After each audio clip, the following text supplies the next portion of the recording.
கர்த்தர் பரிசுத்த நாமத்திற்கு ஸ்தோத்திரம். இன்னைக்கு நம்ம ஏசாயா 6வது அதிகாரம் 13வது வசனத்தை தியானிக்க இருக்கிறோம். ஏசாயா 6வது அதிகாரம் 13வது வசனம்.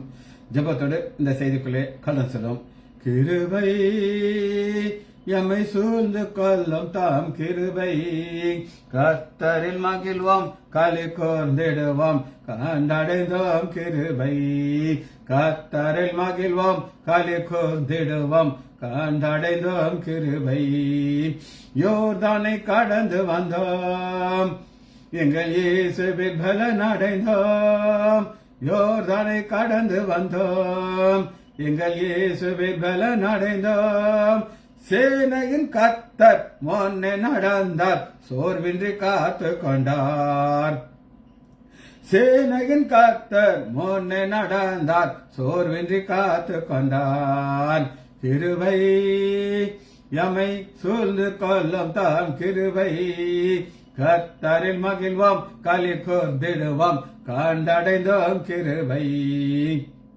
தேசமே பயப்படாதே, எங்கள் தேவன் கிரியை செய்கிறார். தேசமே பயப்படாதே, எங்கள் இயேசு கிரியை செய்கிறார். தேசத்தின் நன்மை சேமம் அருள்வார், தாசர்கள் வேண்டிடுவோம். தேசத்தின் நன்மை சேமம் அருள்வார், தாசர்கள் வேண்டிடுவோம். கிருபை எம்மை சூழ்ந்து கொள்ளும் தாம் கிருபை, கர்த்தரில் மகிழ்வோம் களி கோர்ந்திடுவோம் கண்டடைந்தோம் கிருபை. கர்த்தர் இவ்வாண்டினிலே பெரும் காரியம் செய்திடுவார். கர்த்தர் இவ்வாண்டினிலே பெரும் காரியம் செய்திடுவார். தேசத்தின் நன்மை சேமம் அருள்வார், தாசர்கள் வேண்டிடுவோம். தேசத்தின் நன்மை சேமம் அருள்வார், தாசர்கள் வேண்டிடுவோம். கிருபை எம்மை சூழ்ந்து கொள்ளும் தாம் கிருபை, கர்த்தரில் மகிழ்வோம் களி கோர்ந்திடுவோம் கண்டடைந்தோம் கிருபை. ஆண்டுகள் நன்மையினால் முடி சூழ்ந்து வளம் பெருக, ஆண்டுகள் நன்மையினால் முடி சூழ்ந்து வளம் பெருக. தேசத்தின் மீது கண்களை வைத்து பாசமாய் நோக்கிடுவார். தேசத்தின் மீது கண்களை வைத்து பாசமாய் நோக்கிடுவார். கிருபை எம்மை சூழ்ந்து கொள்ளும் தாம் கிருபை, கர்த்தரில் மகிழ்வோம் களி கோர்ந்திடுவோம் கண்டடைந்தோம் கிருபை. ஜாதி ஜனங்களையும் வந்து மோதி அசைத்திடுவார். ஜாதி ஜனங்களையும் வந்து மோதி அசைத்திடுவார். காத்து தவிக்கும் வல்ல மகிழும் கர்த்தரை வாழ்ந்திடுவார். காத்து தவிக்கும் வல்ல மகிழும் கர்த்தரை வாழ்ந்திடுவார். இயேசுவின் நாமத்தினாலே ஜெபங்கள் பிதாவே, ஆமென். கர்த்தருக்கு பரிசுத்த நாமத்திற்கு ஸ்தோத்திரம். Mariyal sister praise the Lord, Balasundari praise the Lord, Leela அம்மா praise the Lord, Kavitha sister praise the Lord, Nagarathnam அம்மாள் பிரைஸ் தி லார்ட். இன்னைக்கு ஆண்டவருடைய பெருந்தான கிருபையினால ஏசாயா 6வது அதிகாரம் கடைசி வசனம் வேகமாக போய் கொண்டிருக்கிறது. இப்பதான் ஏசாயா ஆரம்பிச்சாப்புல இருக்குது. 6வது அதிகாரத்தை இன்னைக்கு நம்ம முடிக்க போகிறோம். ஆகிலும் அதில் இன்னும் 10% அதுவும் திரும்பவும் நிர்மூலமாக்கப்படும். கர்வாலி மரமும் அரச மரமும் இலை அற்று போன பின்பு அவைகளுடைய அடிமரம் இருப்பது போல அதன் அடிமரமும் பரிசுத்த வித்தா இருக்கும். இதான் நம்ம இன்னைக்கு தியானிக்க இருக்கிறோம். இதுல ரிமைன் மீதியா இருக்கும். ரிமைன் இதுக்கு லூன், LUN, LUN, யூ மேல ஒரு LUN சொல்லுங்க. LU லூன், லோன் லூன்னா டு ரிமைன், அங்கே இருக்கு. ஒரு மரத்தை எல்லாம் இலையெல்லாம் போச்சு, காஞ்சி போச்சு, ஆனா அது அங்கேயே இருக்கும். அது அங்கிருந்து வேறு இருக்கும், அது அங்கேயே இருக்கும். அதான் ரிமைன், அது அங்கதான் இருக்கும். ரிமைன் அபாய்ட் நம்முடைய ஆண்டவராகிய இயேசு கிறிஸ்து. என்னிலே நிலைத்திருங்கள், அந்த நிலைத்திருக்கிறதுக்கும் லோன், LON, லோன். யோப் 39வது அதிகாரம் 39 நம்ம ஏற்கனவே வாசிச்சது. காண்டாமிருகம் உன்னிடத்திலே சேவிக்க சம்மதிக்குமோ அது உன் முன்னணியிலே அது தங்குமோ. நைட்டு அது முன்னாடி படுத்து கிடக்குமா? காட்டு ஒரு ஆக்ஸ், காட்டு எருமை, அது நினைச்ச இடத்துல நடந்து போயிட்டே இருக்கும். உங்களுக்கு நான் சொல்லியிருக்கேன், கொடைக்கானல்ல லேக் நான் ரெகுலராக அங்கே வாக் போவேன். பார்த்தா தான் சைஸு அந்த காட்டு எருமை கண்டுக்கிடவே மாட்டேங்க. அது சொந்த ரோட்டில் நடக்கிற மாதிரி அது நடந்து போகுது. யாரையும் டிஸ்டர்ப் பண்ணால அது யாரையும் வந்து பயப்பட மாட்டேங்குது. மற்ற எல்லா மிருகமும் பயப்படும், அதுக்கு பயமே கிடையாது. அது முன்னாடி இருக்குமா? அது முன்னாடி லோன் இருக்குமா? சான்ஸே கிடையாது. சரி,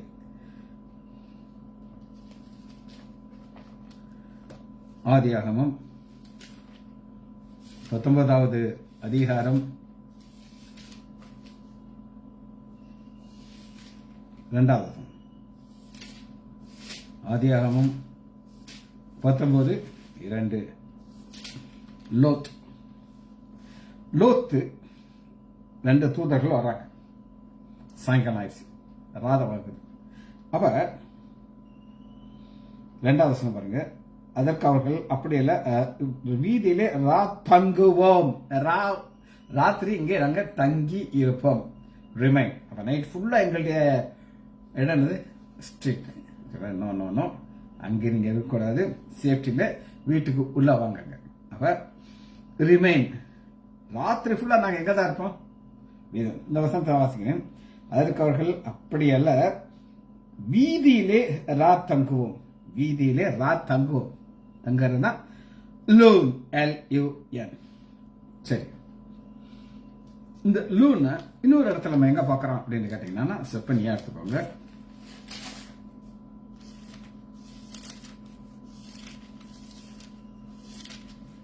செப்பனியா 2வது அதிகாரம் 14வது வசனம். 2:14. அதன் நடுவிலே மந்தைகளும் ஜாதி ஜாதியான சகல மிருகங்களும் படுத்து கொள்ளும். ஆண்டவர் ஒரு காரியத்தை சொல்றார்.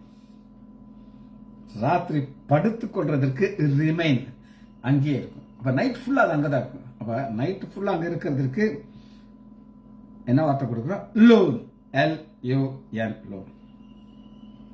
யாத்ராகமம் 23வது அதிகாரம் 18. 23:18. எனக்கு இடும் பலியிலே ரத்தத்தையும் புளித்தமாகவும் செலுத்த வேண்டாம்.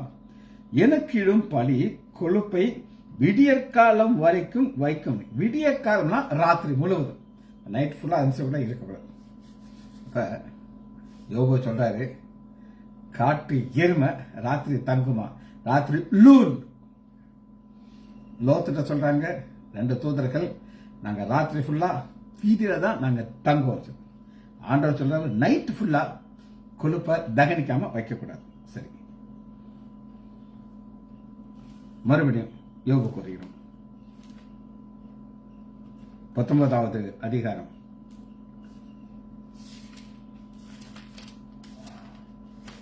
யோபு 19:4.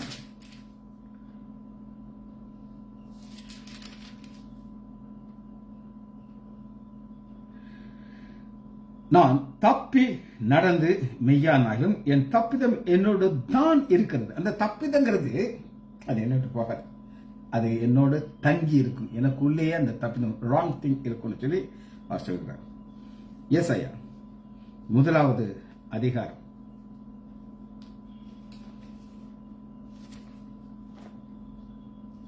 21வது வசனம். 1:21.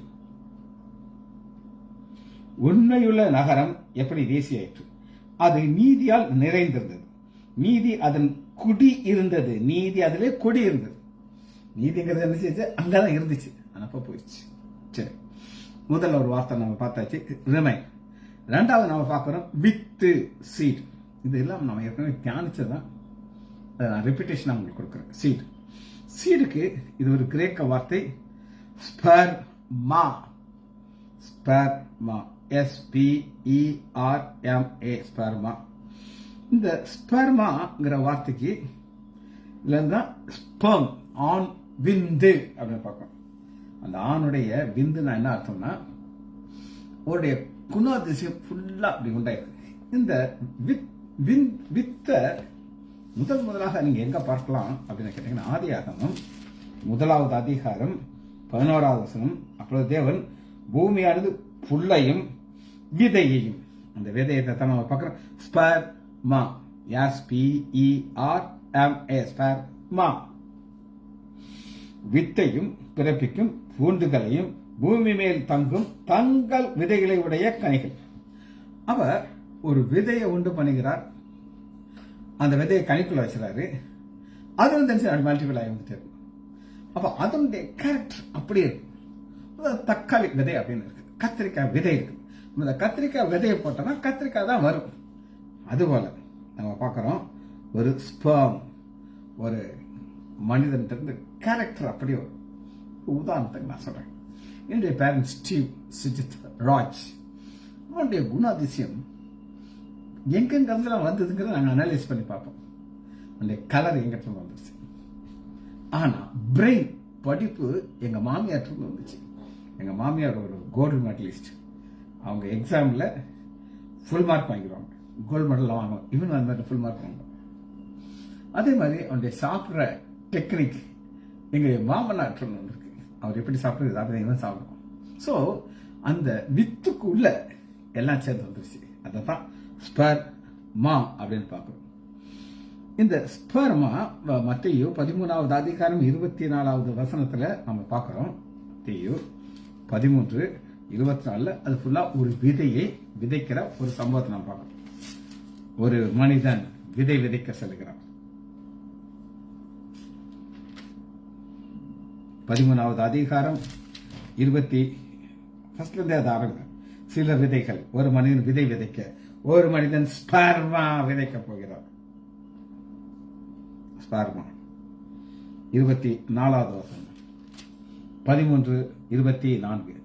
வேறொரு தனது நிலத்திலே நல்ல விதையை விதைத்த மனுஷனுக்கு தனது நிலத்திலே நல்ல ஸ்பெர்மாவை விதைத்த ஒரு மனிதன்.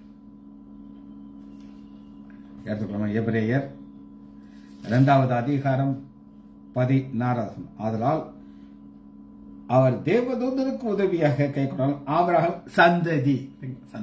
அப்ப ஸ்பெர்மானா விதை, சந்ததி எல்லாம் ஒரே வார்த்தை தான். ஸ்பெர்மா வெளிப்படுத்துதல் 12வது அதிகாரம் 7வது 17 12:17. அப்பொழுது வலது சொர்க்கமானது ஸ்திரீயின் மேல் கடும் கோபம் கொண்டு தேவனுடைய கற்பனை கேட்கிறாகிய இயேசு கிறிஸ்துவை குறித்தும் சாட்சி உலக அவருடைய சந்ததி, ஸ்பெர்மா சந்ததி. சரி, ஆதியாகமம் 13வது அதிகாரம் 15வது வசனத்துல ஒரு வாக்கு தத்தம் கொடுக்கிறார். 13:15. நீ பார்க்கிற இந்த பூமி முழுவதையும் நான் உனக்கும் உன் சந்ததிக்கும், ஆபிரகாமுக்கும் ஆபிரகாமுடைய ஸ்பெர்மாவுக்கும் நான் கொடுப்பேன் அப்படின்னு ஒரு வாக்கு தத்தமாக அதை கொடுக்கிறார். ஏசாயா 53வது அதிகாரம் நம்முடைய ஆண்டவராகிய இயேசு கிறிஸ்து சிலுவையின் பாடு வழியாக போயிட்டு எதை பார்க்கிறார் அப்படின்னு நீங்க கேட்டீங்கன்னா 10வது வசனம். ஏசாயா 53:10. கர்த்தரோ இயேசுவை நொறுக்க சித்தமாகி அவருடைய பாடுகள் கொடுத்திருக்கிறார். அவருடைய ஆத்மா தன்னை குற்ற நிவாரண வழியாக இருக்கும். அவர் தம்முடைய சந்ததியை கண்டு, தம்முடைய ஸ்பெர்மாவை கண்டு. சரி, ரொம்ப முக்கியமான ஒரு வசனத்தை உங்களுக்கு காட்ட போகிறேன். 1 யோவான் 3வது அதிகாரம் 9வது வசனம். 1 யோவான் 3:9. தேவனால் பிறந்த எவனும் பாவம் செய்யான், ஏனென்றால் அவருடைய வித்து, தேவனுடைய ஸ்பெர்மா அவனுக்குள்ள இருக்கு. உங்களுக்கு நான் ரிமைன் லோன் காமிச்சாச்சு. சீட் ஸ்பெர்மா காமிச்சாச்சு. கடைசியா ஒரு இதாக பார்க்க போறோம், ஹோலி. அது பரிசுத்தமாக இருக்கும். ஹோலிக்கு இது நான் உங்களுக்கு மூன்றுமே ஏற்கனவே சொன்னதான். காடாஸ், காடாஸ் சரி பார்ப்போம். QADOS, QADOS, ஓ மேல காடோஸ், காடோஸ். இது என்ன அப்படின்னு கேட்டீங்கன்னா என்னாகமம் எடுத்துக்கோங்க. காடோஸ் 16வது அதிகாரம் 16:3 மோசேக்கும் ஆரோனுக்கும் விரோதமாக கூட்டம், சபையார் எல்லோரும் பரிசுத்தமாக, சபையார் எல்லோரும். அப்ப பரிசுத்தம்ங்கிற வார்த்தைக்கு காடோஷ். லேவியராகமம் 20வது அதிகாரம் 26வது. லேவியராகமம் 20:26. கர்த்தராகிய நான் பரிசுத்தமா இருக்கிறவர்களே நீங்களும் எனக்கேற்ற பரிசுத்தம். கர்த்தராகிய நான் கடோஷாக இருக்கிறதுனால நீங்களும் எனக்கேற்ற. 21வது அதிகாரம் 6வது வசனம். தங்கள் தேவனுடைய நாமத்தை பரிசுத்த குலைச்சல் ஆக்காதிருக்கிறார்கள், அவர்களுக்கு ஏற்ற பரிசுத்தராய் இருக்கிறீர்களா. கடோஷ். சங்கீதம் 106வது அதிகாரம். சங்கீதம் 106:14. பாதாளத்தில் அவர்கள் மோசையோடு ஆரோனுக்கு பொறாமை கொண்டார்கள்.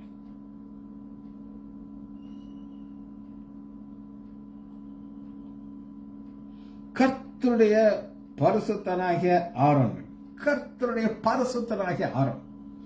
ஆரோனை வளைக்கிறாரு எப்படின்னா கடோஷாக இருக்கிறது. ஏசாயா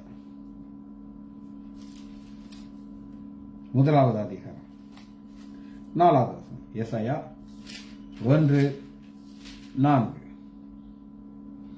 ஐயோ பாவம் உள்ள ஜாதி, அக்கிரமத்தால் பாரம் சுமந்த ஜாதி, இவர்கள் இஸ்ரவேலின் பரிசுத்தருக்கு கோபம். இஸ்ரவேலின் பரிசுத்தருக்கு, சரி, பரிசுத்தருக்கு நம்ம கோரிங்கிறது காடாஷ். இப்ப நம்ம செய்திக்குள்ளே கடந்து போகிறோம். ஏசாயா 6வது அதிகாரம் 13வது வசனத்தை பார்க்க போகிறோம். 6:13.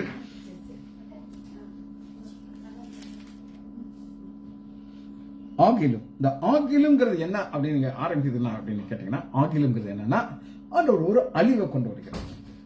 அந்த அழிவு முற்றிலுமா இருக்காது, ஒரு போர்ஷனை வச்சிருக்கிறார். அதான் மீதியானவர்கள், அந்த ரிமைனிங் பீப்புள். 11வது வசனத்தை உங்களுக்கு வாசிக்கிறேன். ஏசாயா 6:11. அப்பொழுது நான், ஆண்டவரே எதுவரைக்கும் என்று கேட்டேன். அதற்கு அவர், பட்டணங்கள் குடியில்லாமலும் வீடுகள் மனுஷன் சஞ்சாரம் இல்லாமலும் பாலாகி பூமி அவாந்திர வெளியாகும். கம்ப்ளீட்டா காலி பண்ணிடுறார். ஆனாலும் ஒரு போர்ஷன், அதான் மீதியானவர்கள்.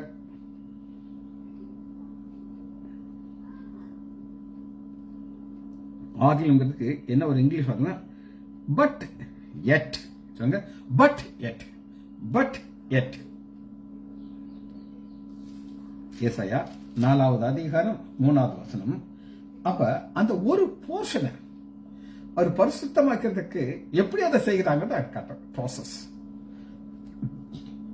அப்பொழுது ஆண்டவர் சியோன் குமாரத்தின் அழுக்கை கழுவி நியாயத்தின் ஆவியினாலும் சுற்றறிப்பின் ஆவினாலும் எருசலேமின் ரத்த பலிகளை அவர் நடுவிலிருந்து நீக்கி விடும் போது சியோனிலே மீதியா இருக்கும். இல்ல, ப்ராசஸ் எல்லாரும் பாய்கள் தான். ஆனா ஆண்டவர் ஒரு ப்ராசஸ் செய்யறாங்க. அது ஒரு மக்களை மட்டும் செய்யறாரு. அவருடைய வித்து பரிசுத்தமாக இருக்கு. இதை நீங்க இன்னும் புரிந்து கொள்வதற்கு 10வது அதிகாரம் ஏசாயா 10வது அதிகாரம் 20வது வசனம். அக்காலத்திலே இஸ்ரேல் மீதியா இருக்கிறவர்கள் யாக்கோபின் வம்சத்தை தப்பியவர்கள் பின் ஒருபோதும் தங்களை அடித்தளை சார்ந்து கொள்ளாமல் இஸ்ரேலின் பரிசுத்தராகிய கர்த்தரையே உண்மையாய் சார்ந்து கொள்றாங்க. ஆண்டவரையே பார்க்கிறது எல்லாம் அவர் தான். அவரை தவிர எதுவுமே இல்லை. அவரை மாத்திரம் பிடித்துக் கொள்ளதான் சாதனை உண்மையாக மாய்மாலம் இல்லாமல். இதுதான் அவர்கள் இப்படி இருக்கிறதுனால ஆண்டவர் அந்த வேற பரிசுத்தமா வைக்கிறார். இன்னும் இதை நீங்க புரிந்து கொள்றதுக்கு ரோமர் எடுத்துக்கொள்ளுங்கள். 11வது அதிகாரம் 5வது ரோமர் 11:5. அது போல இக்காலத்திலும் கிருபையினாலே உண்டாகும் தெரிந்து கொள்ள ஒரு பங்கு மீதியா இருக்கும். ஒரு பங்கு மீதியா இருக்கும் அப்படின்னா என்ன அர்த்தம் நீங்க கேட்டீங்கன்னா, நம்ம என்ன நினைப்போம் அப்படின்னு கேட்டீங்கன்னா, எல்லாரும் போயிடுச்சு, ஒரு பங்கை நான் எவ்வளவு ஒரு ரிமைண்ட் மீதியா வச்சிருப்பேன். 26வது வசனம் ரோமர் 11:26. இந்த பிரகாரமாக இஸ்ரேல் எல்லாம் ரட்சிக்கப்படுவார்கள், மீட்கப்படுகள் சீயோனிலிருந்து வந்து அவபக்தியை யாக்கோபிலிட்டு விளக்குவார்கள். அவபக்தி நம்ம ஏற்கனவே தியானிச்சிருக்கோம், ஷார்ட்டா நான் சொல்லிடுறேன். பவுல் ஒரு அக்ரிகல்ச்சர் டெர்மினாலஜி யூஸ் பண்ணிக்கிறார். என்ன சொல்றாரு அப்படின்னு கேட்டீங்கன்னா, ஒரு மரம் இருக்கு, அது காட்டு ஒலிவ மரம், நம்ம புறஜாதி. நம்மள என்ன செய்யறாரு அப்படின்னு கேட்டீங்கன்னா, நல்ல ஒலிவ மரமாகிய இஸ்ரேலோட நம்மளை இணைக்கிறார், விசுவாசத்துல இணைக்கிறார். நம்ம என்ன செய்யறோம்னா, அந்த வெற்றார், அதாவது இது வந்து ஒட்டு மாங்காய், பார்த்தீங்கன்னா ஒட்டு மாங்காய்ங்கிறது அதனுடைய டேஸ்ட் எல்லாமே சூப்பரா மாறிடும். அது மாதிரி நம்மளை யாரோட இணைக்கிறார்னா, இஸ்ரேல் இருக்க வேண்டிய இடத்துல நம்மளை வைக்கிறார். அதுதான் பவுல் ரொம்ப ஒரு அருமையான ஒரு வார்த்தையை சொல்றாரு. அல்லாமலும் 22 ரோமர் 11:22 என்ன சொல்கிறார்னா, ஆகையால் தேவனுடைய தயவையும், ஏன் தயவு, ஒரு காட்டு ஒலிவ மரமா இருந்த நம்மளை கண்டிப்பு வைப்பார், விழுந்தவர்களிடத்திலே கண்டிப்பு. இந்த விழுந்தவர்களை இஸ்ரேல் மக்கள் விழுந்துட்டாங்க, உங்களிடத்தில் தயவும் காண்பித்தார், அதனால் தயவில் நிலைத்திருப்பதாக. அந்த தயவு கிடைக்கும், நிலைத்திராவிட்டால் நீயும் வெட்டுண்டு போவாய். மீதியாகிய நம்மள ஆண்டவர் ஒரு எச்சரிக்கை கொடுக்கிறார். இதுதான் அந்த மீதியானவர்களே ஒரு கூட்டம்.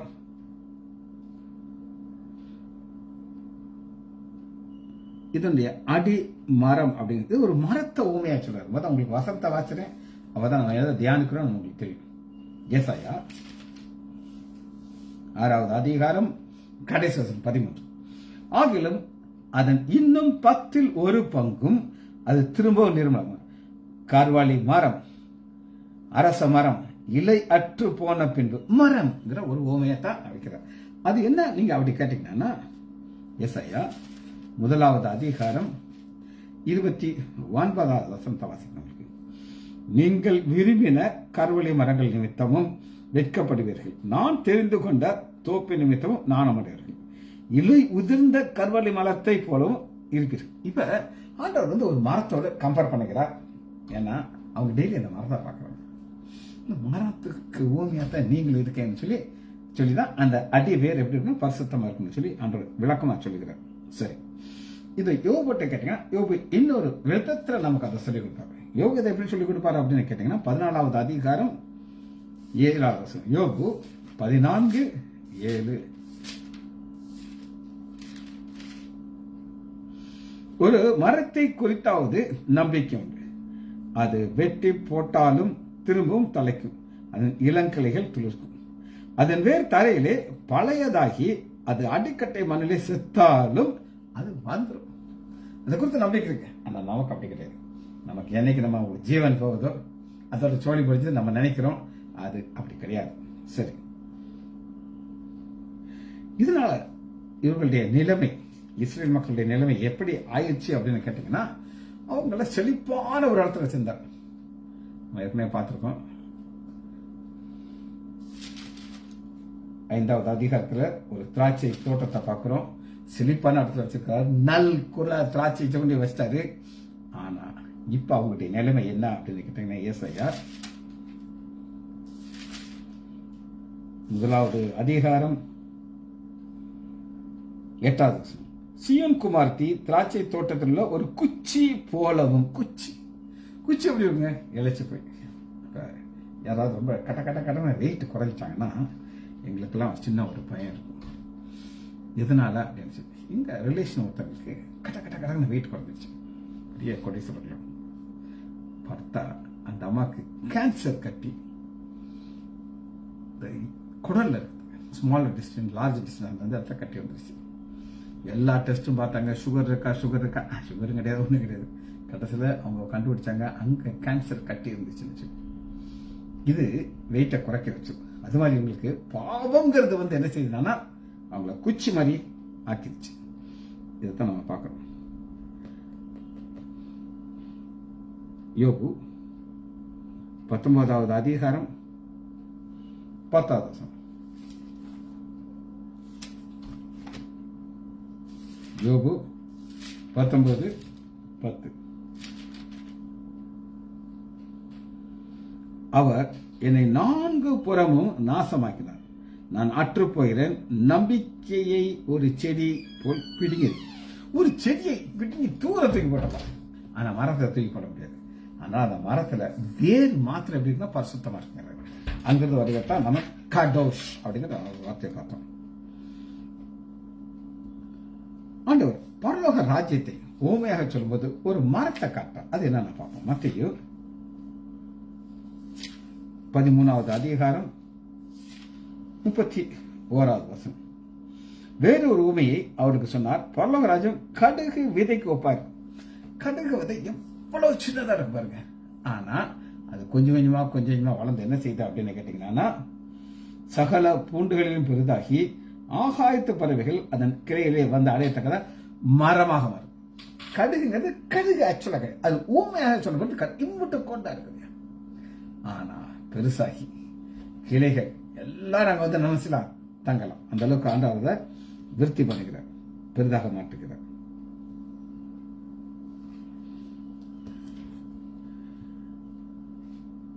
கடைசியாக ஒரு வசனத்தை வாசி இந்த செய்தியை நம்ம முடிக்க போகிறோம். 1 யோவான் 3வது அதிகாரம் 9வது வசனம்.